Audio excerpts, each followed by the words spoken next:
بھائی نے لکھا ہے احادیث بیان کی جاتی ہیں، جیسے تفسیر میں کثیر وغیرہ میں لکھا ہوتا ہے اس میں مجہول راوی ہے، اس کی سند جو ہے وہ ضعیف ہے، اس میں فلاں راوی ضعیف ہے، تو کیا ان پہ عمل کیا جائے گا کہ نہیں؟ میرے پیارے بھائی، یہ جو ضعیف حدیث کی نشاندہی کی گئی ہوتی ہے نا کہ اس میں راوی مجہول ہے، اس کی سند ضعیف ہے، اس میں فلاں راوی ضعیف ہے، یہ اس بات کی علامت ہوتی ہے کہ اس بات کی نسبت نبی علیہ السلام کی طرف تو کی گئی ہے، لیکن یہ حقیقت میں پیارے پیغمبر کی بات یا عمل نہیں ہے۔ جہاں تک معاملہ غریب کا ہوتا ہے، غریب کا معنی یہ ہوتا ہے کہ اس کو بیان کرنے والا بندہ تو قابل اعتماد بھی ہو سکتا ہے، غیر قابل اعتماد ہو سکتا ہے، لیکن وہ بڑی جماعت نہیں ہے، کسی طبقے میں کو ایک راوی بیان کرنے والا ہے۔ یہ فنی اصطلاحی باتیں ہیں، اہل علم کے پاس بیٹھ کے سیکھیے، انشاءاللہ آسانی ہو جائے گی۔ عشاء کی نماز کے اگر وضو ہو تو کیا وہ سونے کے لیے دوبارہ وضو کرے گا؟ جو اللہ کے اس میں شاف نہیں ہے، اگر وضو قائم ہے تو پھر وہ وضو کفایت کر جائے گا انشاءاللہ۔ اگر کر لیتا ہے تو یہ تو کوئی عرض نہیں، اچھی بات ہے، لیکن نہ بھی کرے تو باوضو سونا ہے۔ باوضو سوئیں گے آپ تو فرشتہ اللہ آپ کے لیے مقرر کر دے گا۔ اگر نظر بد کی دعا حدیث مبارکہ میں اللہم ذ الشیطان العظیم والمن القدیم، اس کے اندر جو ہے اچھا اللہ آف الحسن، اگر حسین کا رہتا تو اپنے اوپر ایک دم کرتے ہوئے یہی الفاظ لے جا اپنے جس پر دم کر۔ بھائی دیکھو نبی علیہ السلام نے جن کے لیے دم کیا ان کا نام لیا، آپ نے جس کا دم کرنا اس کا نام لے لیجیے، اس کو مثال سے سمجھ لیجیے نا۔ جیسے نبی علیہ السلام قنوت نازلہ پڑھتے، یعنی نماز میں ہاتھ اٹھا کے جب دعا کرتے نا مسلمانوں کی نصرت اور مدد کے لیے، تو نبی صلی اللہ علیہ وسلم باقاعدہ بعض صحابہ جو قید میں تھے نا کافروں کے، ان کا نام لے کے دعا کرتے ہیں اللہم انجِ الولید ابن الولید، اللہم انجِ عیاش بن ابی ربیہ، اللہ ولید بن ولید کو نجات دے دے، اللہ عیاش بن ابی ربیہ اس کو کافر کا نجات دے دے۔ تو اب اگر ہمارا کوئی مسلمان بھائی کسی کافر کی قید میں پڑا ہے یا نحق میں پڑا ہے، کسی جیل میں پڑا ہے کسی جھوٹے مقدمے میں، تو ہم نے نام لینا، تو ہم نے عیاش بن ابی ربیہ کا تھوڑا نام لینا ہے، ہم نے ولید بن ولید کا نام تھوڑا لینا، ہم نے اس بھائی کا نام لینا اللہم انجِ اخانا فلانا، اللہ ہمارے فلاں بھائی کو نجات دے دے، تو جس کے لیے دعا کی جاتی اس کا نام جو ہے وہ لیا جائے گا۔ لو جی آج رجسٹر فارغ ہو گیا۔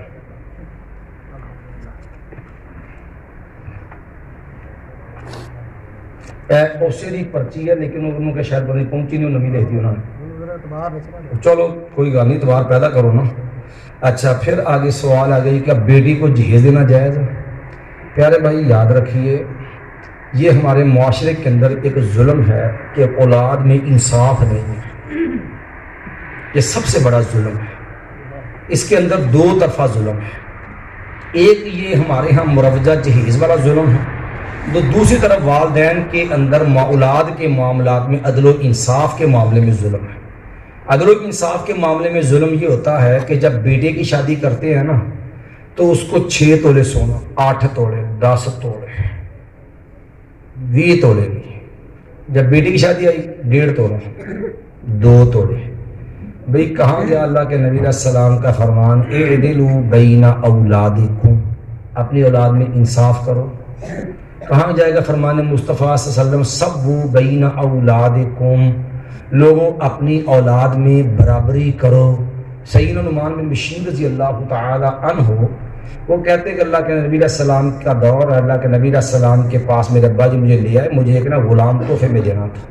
نبی علیہ السلام نے پوچھا، کہنے لگے آقا میں نے بیٹے کو غلام دینا ہے اور آپ کو گواہ بنانا ہے۔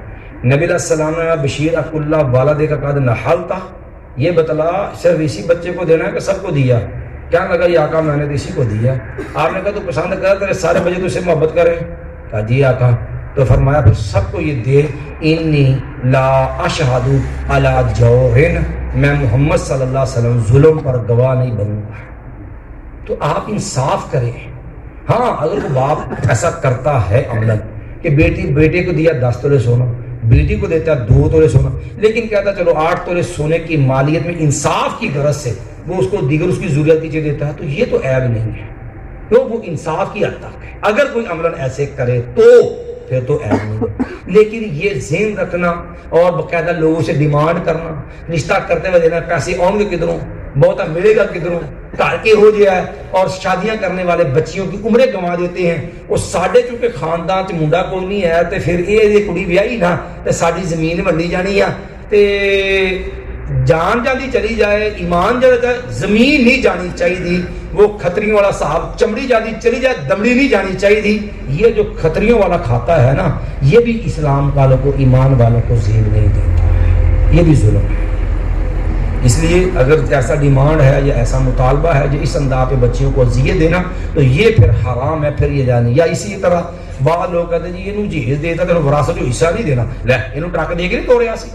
بھئی یاد رکھنا, وراثت اللہ نے باپ کی اس کی اولاد کے لیے فرض کی, مقرر کی, حق رکھا ہے. تیری میری رسم و رواج رب کے فریضے کو باطل نہیں کر سکتی. اس نیت سے جہیز دینا کہ کل ہم اس کو وراثت سے محروم کر دیں گے, یہ کفر کے مترادف ہے, کیونکہ ایک رسم کے ذریعے اللہ کے فرض کردہ حق کو باطل قرار دینا ہے, اور یہ بدترین ظلم بھی ہے. اگلا سوال ہے غسل جنابت کا طریقہ میں کیا مسح کرنا ضروری ہے یا نہیں؟ یاد رکھیے غسل جنابت میں دو طرح کی روایات ہیں. ایک روایت ہے ام المؤمنین ماں ام سلمہ رضی اللہ عنہا سے. اس میں ہے کہ اللہ کے نبی علیہ السلام بازو دھوتے, چہرہ دھوتے, اور بازو دھونے کے بعد آپ صلی اللہ علیہ وسلم پانی دونوں ہاتھوں سے چلو لیتے اور اپنے سر پہ ڈال کے اچھی طرح خلال کرتے. اور سنن نسائی میں یہ صراحت ہے لم یمسح رأسہ, نبی علیہ السلام نے سر کا مسح نہیں کیا.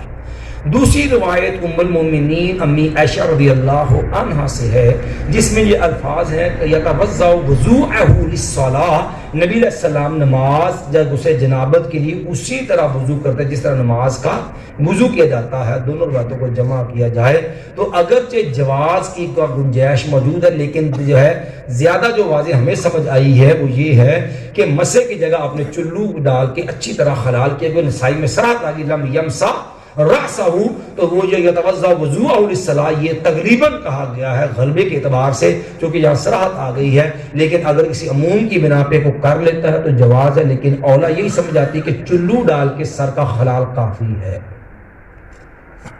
اگلا سوال ہے اللہم ارحمنی بتلک المعاصی ابدا ما ابقیتنی وارحمنی ان تکلف ما لا یعنینی وارزقنی حسن النظر فیما یرضیک عنی. کیا یہ حافظہ کے لیے حدیث صحیح ہے یا نہیں ہے؟ جس نے آپ کو لکھ کے دی اسے پوچھ لیں, میرے علم میں تو نہیں ہے جی. میرے جب علم میں نہیں ہے تو بھئی میں اس پہ حکم کیسے لگا سکتا ہوں؟ اللہ عالم. ایک سوال ہے, ایک پلاٹ ہے جو بچوں کے لیے لے رکھا ہے, ایک مرتبہ زکوٰۃ دے دی, آئندہ سال کیا حکم ہے پلاٹ پر؟ اگر یہی رقم جو ہے وہ پیسوں کی سود پڑی ہوتی تو پھر, سونے کی سود پڑی ہوتی تو پھر آپ نے اپنی پراپرٹی سیو کی ہوئی ہے نا. آج اللہ نہ کرے کوئی ایمرجنسی بن جائے تو پلاٹ بیچیں گے کہ نہیں بیچیں گے؟ سونا بک جاتا ہے. تو جب وہ آپ کی ملکیت ہے, آپ کی نیت یہ ہے کہ میں نے بچوں کو دینا ہے, تو آپ کی ذاتی پراپرٹی ہے, تو جب آپ نے وہ اپنی پراپرٹی سیو کی ہوئی ہے تو اس کے اوپر مالے سے جب وہ زکوٰۃ ہر سال لاگو ہوگی. اس لیے جو ہے یا تو اپنے بچوں کے نام شفٹ کر کو بنا کے دے دے مکان, رہائشی مقام پہ زکوٰۃ نہیں ہوتی. بسود دیگر احمد یہی ہے کہ ہر سال اس کو زکوٰۃ دینی پڑے. زیادہ احتیاط والا پہلو یہی ہے. اگرچہ اس مسئلے میں بعض اہل کا اختلاف ہے کہ ایک دفعہ دینے والے بھی کہتے ہیں یہ دے دو کافی ہے, بعض وہ بھی ہیں جو کہتے ہیں کہ بالکل دینے کی ضرورت نہیں ہے. لیکن جہاں پر اختلاف ہو ایسے معاملے میں ایسا پہلو اختیار کرتے ہیں جو شک شبے سے بالا اور پاک ہو. احتیاط اسی میں ہے کہ ہر سال اس کی زکوٰۃ دی جائے. عقیقہ فرض ہے ہر سرگ میں, سابق استطاعت پہ فرض ہے. جس کے پاس استطاعت ہے اس پہ فرض نہیں ہے, کیونکہ بندہ مکلف وہی ہوتا ہے شریعت کا جس کے پاس گنجائش ہوتی ہے. لا یکلف نفسا الا وسعها, بندہ شرک کا پابند اپنی استطاعت کے مطابق ہوتا ہے, ساتھ سے بڑھ کے نہیں ہوتا. جیسے نبی علیہ الصلوۃ والسلام آیا للغلام شاتان, ٹھیک ہے جی, تو جو ہے اور غلام کے لیے 2 شات ہیں اور جاریہ کے لیے 1 شات ہیں. اور یہ عقیقہ جو ہے اللہ نے سب استطاعت پہ فرض رکھا ہے. سبحانک اللہم و بحمدک اشہد ان لا الہ الا انت استغفرک و اتوب الیک. قاری صاحب